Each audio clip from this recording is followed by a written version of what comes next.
사람들에게는 문제가 생기면 부모나 사회, 나라 탓을 하는 버릇이 있습니다. 남을 탓하는 것은 자신을 보호하려는 본능이고 원초적인 방어 기제입니다. 실패나 문제가 발생했을 때 자신을 비난하지 않고 남을 탓함으로써 자기 방어를 하는 것입니다.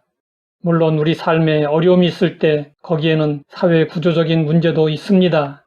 하지만 근본 원인은 선택하고 결정한 우리 자신에게 있습니다. 우리는 탓을 하는 본성에 속지 말고 자신을 속이지도 말아야 합니다.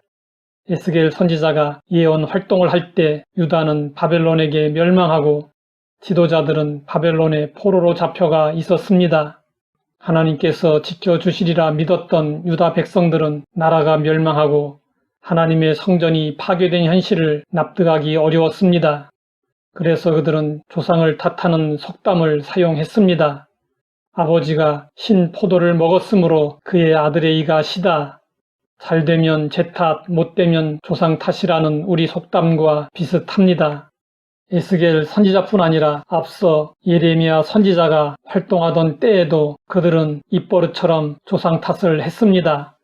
우리의 조상들은 범죄하고 없어졌으며 우리는 그들의 죄악을 담당하였나이다. 유다 백성들은 조상들 때문에 지금 우리 신세가 이렇게 비참하게 되었다고 탓을 하며 책임을 전가했습니다. 백성들의 신세 한탄은 어떻게 보면 정당한 것처럼 보였습니다. 그러나 하나님은 말씀하셨습니다. 내가 나의 삶을 두고 맹세하노니 너희가 이스라엘 가운데에서 다시는 이 속담을 쓰지 못하게 되리라. 모든 영혼이 다 내게 속한지라. 아버지 영혼이 내게 속함같이 그의 아들의 영혼도 내게 속하였나니 범죄하는 그 영혼은 죽으리라. 유다 백성들은 나라가 멸망한 것은 조상들의 죄 때문이라고 생각했습니다. 그래서 그들은 하나님이 불공평하다고 원망하고 불평했습니다. 당시 유다 백성들의 생각은 이런 말씀에 영향을 받은 점도 있습니다.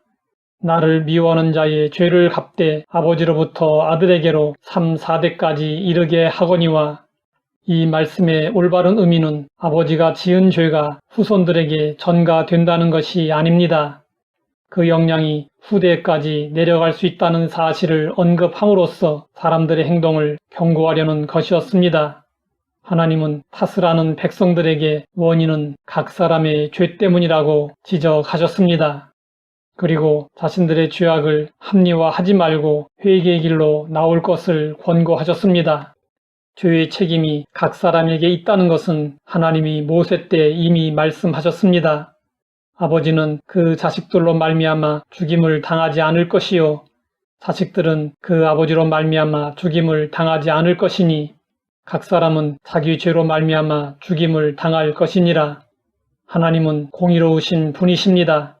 남을 탓하는 것은 아담과 하와가 죄를 짓고 서로 탓을 할 때부터 시작된 죄악입니다.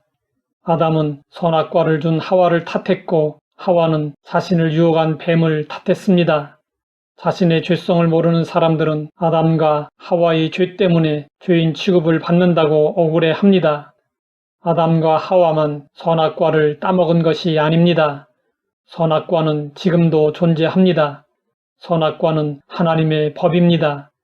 율법 가운데 도덕법입니다. 하나님이 하라는 것은 하고 하지 말라는 것은 하지 말아야 합니다. 바리새인들은 살인한 적도 없고 간음한 적도 없고 도둑질한 적이 없다며 스스로 의롭다고 생각했습니다. 그러나 형제를 미워하는 것이 살인이고 음욕을 품는 것이 간음이고 탐욕을 품는 것이 도둑질입니다. 이 세상에 의인은 한 사람도 없습니다. 성경은 말씀하고 있습니다. 의인은 없나니 하나도 없으며 깨닫는 자도 없고 하나님을 찾는 자도 없고 다 치우쳐 함께 무익하게 되고 선을 행하는 자는 없나니 하나도 없도다. 우리도 여전히 선악과를 따먹고 있습니다. 그런데 죄를 죄로 여기지 않습니다. 죄의 의식이 전혀 없고 부끄러움도 모르는 뻔뻔한 사람들이 너무나도 많습니다. 도리어 남을 비판하며 자신은 거룩하고 선하고 의로운 척하고 있습니다. 우리가 죄를 깨닫지 못하고 인정하지 않으면 결코 회개할 수 없고 죄사함의 은혜를 받을 수 없습니다. 우리가 죄를 알지 못하면 십자가 앞으로 나아갈 수 없고 복음의 능력을 경험할 수 없습니다. 우리는 나 자신이 변하지 않는 완악한 죄인임을 깊이 깨닫고 예수님의 십자가 아래 엎드려 솔직하게 죄를 자백해야 합니다. 그러면 은혜의 하나님께서 용서하시고 새로운 길로 인도해 주십니다. 하나님 아버지, 죄의 책임이 우리 자신에게 있음을 깨닫게 하시니 감사합니다. 탓을 하며 합리화하지 말고 하나님께 자백하여 용서와 치유와 회복의 은혜를 입게 하옵소서. 예수님의 이름으로 기도드립니다.